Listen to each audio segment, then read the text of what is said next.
Sore itu, saat saya membuka pintu kamar anak tiri saya, Nadia, saya melihat dia sedang berciuman dengan seorang perempuan lain, sahabatnya sendiri, di atas tempat tidur yang berantakan. Jantung saya berdegup kencang, dunia seolah berhenti berputar, dan saya mundur pelan tanpa suara, tapi mata Nadia menangkap saya, penuh ketakutan yang mendalam. Kejadian itu seperti bom yang meledak di dada saya, menghancurkan semua ilusi tentang keluarga bahagia yang telah saya bangun selama bertahun-tahun. Saya, Rina, seorang ibu rumah tangga berusia 42 tahun di Jakarta, selalu berusaha menjadi ibu yang baik bagi Nadia sejak menikah dengan ayahnya 5 tahun lalu. Nadia, gadis 22 tahun yang cerdas dan pendiam, kuliah di universitas ternama, selalu tampak seperti anak perempuan sempurna. Tapi sekarang, rahasia itu terungkap, dan saya tak tahu harus berbuat apa. Apakah saya harus marah? Atau diam saja? Di Indonesia, di mana masyarakat masih kuat memegang norma agama dan budaya, hal seperti ini bisa menghancurkan reputasi keluarga. Malam itu, saya duduk di dapur sendirian, memegang secangkir teh yang sudah dingin. Suami saya, Budi, masih di kantor, bekerja lembur seperti biasa. Saya ingat bagaimana Nadia datang ke hidup kami. Ibunya meninggal saat Nadia masih kecil, dan Budi membesarkannya sendirian hingga bertemu saya. Saya mencintai Nadia seperti anak sendiri, tapi sekarang perasaan campur aduk. Apakah ini salah saya? Apakah saya gagal mendidiknya? Pikiran-pikiran itu berputar di kepala saya, membuat saya tak bisa tidur. Keesokan harinya, Nadia menghampiri saya di ruang tamu. Matanya merah, jelas habis menangis semalaman. "Bu, makan aku," katanya pelan, suaranya gemetar. Saya menatapnya, mencoba menahan amarah dan kebingungan. "Kenapa, Nak? Kenapa kamu lakukan itu?" tanya saya, suara saya hampir pecah. Nadia menunduk, air mata menetes. Aku mencintai dia, Bu. Aku sudah lama begini, tapi aku takut bilang." Kata-katanya seperti pisau yang menusuk hati saya. Cinta sesama jenis. Di keluarga kami yang taat agama, ini seperti dosa besar. Saya ingat masa kecil saya di desa kecil di Jawa Tengah, di mana orang tua saya selalu mengajarkan nilai-nilai tradisional. Perempuan harus menikah dengan laki-laki, punya anak, dan menjaga nama baik keluarga. Sekarang sebagai ibu tiri Nadia, saya merasa bertanggung jawab. Tapi melihat Nadia yang rapuh itu, saya tak bisa langsung menghakimi. "Siapa dia?" tanya saya akhirnya. "Dia Rani, Bu. Sahabatku sejak SMA. Kami saling mencintai." Rani, gadis yang sering datang ke rumah, selalu sopan dan ramah. Tak pernah terpikir oleh saya ada sesuatu di antara mereka.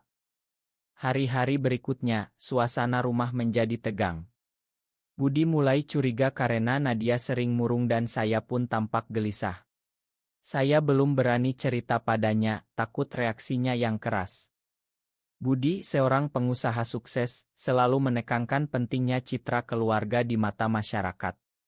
"Kita harus jadi contoh," katanya sering. "Jika dia tahu apa yang akan terjadi, mungkin dia akan usir Nadia atau paksa dia menikah." Pikiran itu membuat saya semakin tertekan. Satu malam saat Budi tidur, saya diam-diam bicara dengan Nadia di kamarnya. "Nak, ini bukan jalan yang benar.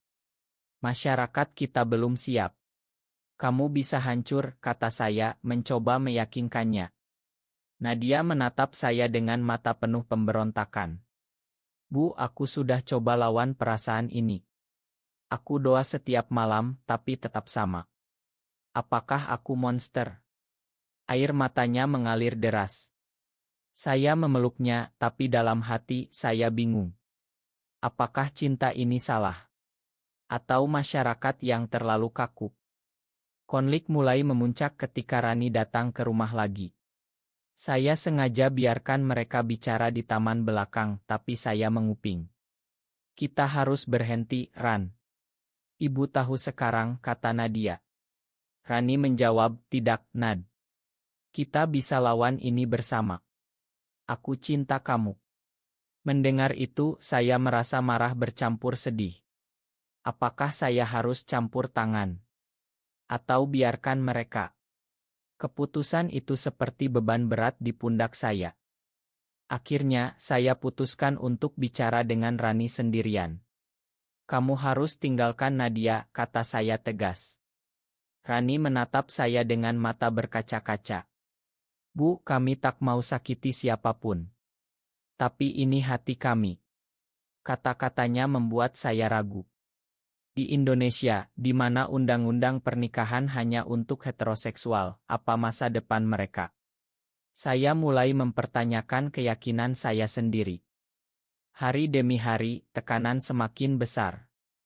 Nadia mulai menarik diri, jarang bicara dengan saya. Budi bertanya-tanya, tapi saya masih diam di dalam hati, saya bergulat dengan mautun moral. Apakah mendukung Nadia berarti mengkhianati nilai-nilai keluarga? Atau menekannya berarti menyakiti anak yang saya cintai? Pertanyaan itu menghantui saya setiap malam. Puncaknya, saat makan malam keluarga, Nadia tiba-tiba bilang, Pak, aku harus cerita sesuatu. Jantung saya berhenti. Apakah dia akan ungkap semuanya? Saya menatapnya penuh ketakutan, tapi dia diam lagi. Malam itu, saya sadar, badai baru saja dimulai. Setelah kejadian makan malam itu, Nadia tak jadi bicara. Tapi ketegangan di rumah semakin terasa. Budi mulai marah karena merasa ada yang disembunyikan. Rina, ada apa dengan Nadia? Kenapa dia aneh akhir-akhir ini, tanyanya suatu pagi. Saya menggeleng, mungkin stres kuliah, Mas. Tapi hati saya berat, tahu bahwa kebohongan ini tak bisa bertahan lama. Nadia mulai menghabiskan lebih banyak waktu di luar rumah, bertemu Rani diam-diam, saya tahu karena saya ikuti dia sekali, melihat mereka di kai kecil di pinggir Jakarta. Mereka saling genggam tangan di bawah meja, mata penuh cinta tapi juga ketakutan. Melihat itu, saya merasa campur aduk. Bahagia melihat Nadia bahagia, tapi takut akan konsekuensinya. Di masyarakat Indonesia, di mana komunitas sering dihadapkan pada diskriminasi, apa yang akan terjadi jika rahasia ini bocor? Suatu hari, saya dapat telepon dari Tante Nadia, adik Budi yang tinggal di Bandung. Rina, aku dengar rumor aneh tentang Nadia. Katanya dia dekat banget sama cewek. Benar nggak? Kata-katanya membuat saya panik. Bagaimana rumor bisa menyebar? Mungkin dari teman kuliah. Saya buru-buru tolak, "Nggak, Tante. Itu pasti salah paham." Tapi dalam hati, saya tahu badai semakin dekat. Malam itu, saya konfrontasi Nadia. Nak, rumor sudah mulai. Kamu harus hentikan ini sebelum ayah tahu. Nadia marah, Bu, kenapa harus sembunyi? Aku capek pura-pura. Kami bertengkar hebat, suara kami naik hingga Budi bangun. Ada apa ini? Tanyanya marah. Nadia lari ke kamar, menangis. Saya terpaksa bohong lagi, masalah cewek biasa, Mas. Keesokan harinya, Budi panggil Nadia ke ruang kerjanya. Papa dengar kamu punya masalah. Cerita sama Papa. Nadia menatap saya, penuh permohonan. Saya mengangguk pelan dan dia akhirnya cerita. Pak, aku suka sama cewek. Budi terdiam, wajahnya memerah. Apa? Ini gila. Kamu pasti salah pengaruh, teriaknya. Nadia menangis, ini aku, Pak. Aku sudah coba ubah, tapi nggak bisa. Budi marah besar, memaksa Nadia tinggal di rumah dan putus hubungan dengan Rani. Kamu harus ke psikolog. Ini penyakit, katanya. Saya coba tenangkan, Mas, mungkin kita bicara dulu. Tapi Budi tak dengar, Rina, kamu tahu ini dosa. Keluarga kita akan hancur. Nadia lari ke kamar, mengunci diri. Saya merasa bersalah karena diam saya telah memperburuk situasi.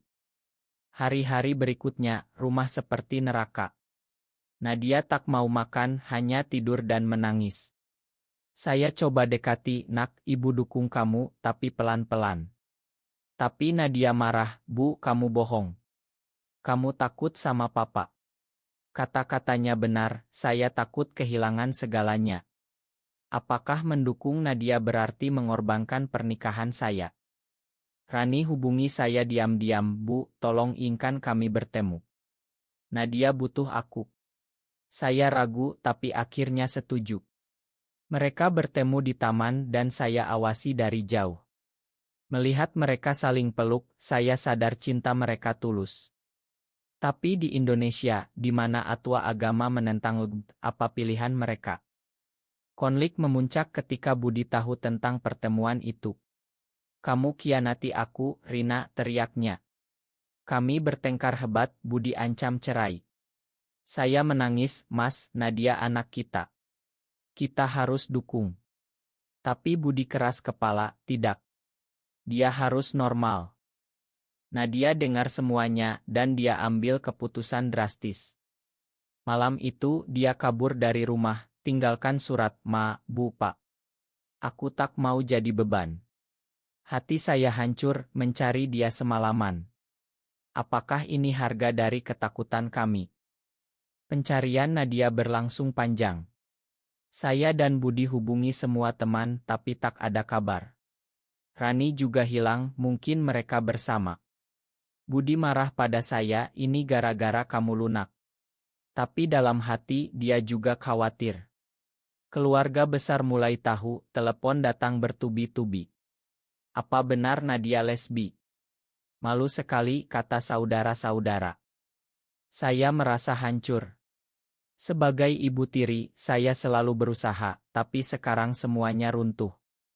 Malam-malam saya tak tidur, memikirkan Nadia di luar sana, sendirian di Jakarta yang kejam. Apakah dia aman? Di Indonesia, di mana kekerasan terhadap sering terjadi, ketakutan saya semakin besar. Akhirnya, setelah 3 hari, Rani hubungi saya. "Bu, Nadia aman sama aku. Kami di apartemen teman." Saya lega tapi marah. "Bawa dia pulang," kata saya. Rani jawab, "Tidak, Bu. Dia tak mau. Kami mau hidup sendiri." Kata-katanya seperti tamparan. Apakah saya kehilangan Nadia selamanya? Budi ingin lapor polisi, tapi saya halangi. "Mas, ini bukan kriminal. Kita harus bicara." Kami akhirnya pergi ke apartemen itu. Saat bertemu, Nadia tampak lelah tapi tegar. "Pak, Bu, aku tak bisa pulang. Aku mau bebas." Budi marah, "Kamu egois. Pikir keluarga." Nadia balas, "Pak, aku sudah pikir. Aku capek sembunyi."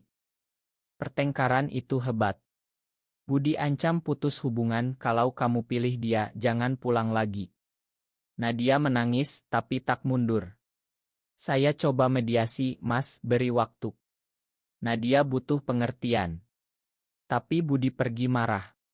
Saya tinggal dengan Nadia dan Rani, bicara panjang. Nadia cerita masa lalunya. "Aku tahu sejak remaja, Bu. Tapi aku takut. Di sekolah, teman bilang itu dosa." Rani tambah, "Kami bertemu di SMA, dan perasaan ini tumbuh. Kami tak pilih ini." Mendengar itu, saya mulai paham.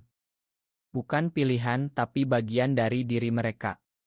Tapi masyarakat Indonesia, dengan norma kuat, tak mudah terima. Kembali rumah, Budi diam 1000 bahasa. Malam itu, kami bicara. "Rina, aku takut nama baik hancur. Bisnisku bisa rugi." Saya jawab, "Mas, Nadia lebih penting dari itu." Perlahan Budi mulai ragu. "Apa kita salah?" tanyanya. Hari berikutnya, keluarga besar datang. Mereka marah, "Nadia harus diobati. Ini pengaruh barat." Saya bela, "Ini bukan penyakit. Ini cinta." Tapi mereka tak dengar, ancam boikot. Tekanan sosial semakin berat, teman-teman mulai menjauh. Nadia hubungi saya, "Bu, aku rindu rumah. Tapi aku tak bisa kembali kalau Patak terima. Saya coba yakinkan Budi, Mas, kita kehilangan dia kalau begini. Budi akhirnya setuju bertemu lagi. Di pertemuan itu, dia minta maaf. Papa salah, nak. Papa takut. Nadia peluk dia, menangis. Tapi damai itu sementara. Rumor menyebar ke media sosial, foto Nadia dan Rani bocor. Komentar kejam datang, dosa besar, hancurkan keluarga. Nadia depresi, Rani coba kuatkan. Saya sadar, perjuangan baru dimulai. Dengan rumor menyebar, hidup kami berubah. Budi kehilangan klien bisnis karena citra keluarga rusak. Lihat ini, Rina. Semua gara-gara Nadia, katanya marah. Saya bela, Mas, kita harus dukung. Ini ujian. Tapi tekanan membuat Budi semakin jauh. Nadia dan Rani pindah ke kota kecil di luar Jakarta, mencoba hidup normal. Saya kunjungi mereka diam-diam, Bu, kami kerja relance sekarang. Sulit tapi bahagia, kata Nadia. Melihat mereka, saya iri pada keberanian itu. Tapi di hati, saya khawatir. Di Indonesia, tanpa dukungan hukum, apa masa depan? Suatu hari, Budi dapat ancaman dari kelompok radikal. Hentikan dukungan atau bisnismu hancur. Dia panik, Rina, kita harus suruh Nadia berubah. Saya marah, tidak. Itu bunuh diri baginya. Kami bertengkar lagi, hampir cerai. Nadia tahu, dan dia kembali. Pak, aku tak mau kalian pisah gara-gara aku. Budi menangis, nak, papa salah. Papa akan lawan. Keputusan itu jadi tik balik. Kami mulai cari dukungan dari komunitas di Jakarta, ikut seminar rahasia. Tapi pengkhianatan datang dari dalam. Tante Budi laporkan ke polisi, bilang Nadia korban pengaruh buruk. Polisi datang, interogasi. Ini bukan kriminal, kata pengacara kami. Tapi proses itu melelahkan, Nadia trauma. Di tengah itu, Rani mulai ragu. Nad, mungkin kita pisah. Aku tak mau lihat kamu sakit. Nadia marah, jangan. Kita lawan bersama. Konflik internal mereka muncul, tekanan sosial merusak hubungan. Saya coba bantu, Rani, kalian kuat. Tapi Rani pergi sementara, tinggalkan Nadia hancur. Bu, kenapa semua begini? Tanya Nadia. Saya peluk dia, karena dunia belum siap, nak. Budi akhirnya berdiri teguh. Dia bicara di keluarga besar, Nadia anakku. Siapa tak terima, silakan pergi. Beberapa pergi, tapi yang lain mulai paham. Nadia dan Rani akhirnya kembali bersama, setelah Rani sadar tak bisa tanpa Nadia. Tapi harga yang dibayar mahal, teman hilang, bisnis rugi, hati terluka. Tahun berlalu, tapi luka masih ada. Nadia dan Rani hidup bersama di apartemen kecil, bekerja sebagai aktis secara diam-diam, mereka hadapi diskriminasi setiap hari, tapi tetap tegar. Bu, kami bahagia sekarang, kata Nadia saat kunjungan saya. Budi berubah total.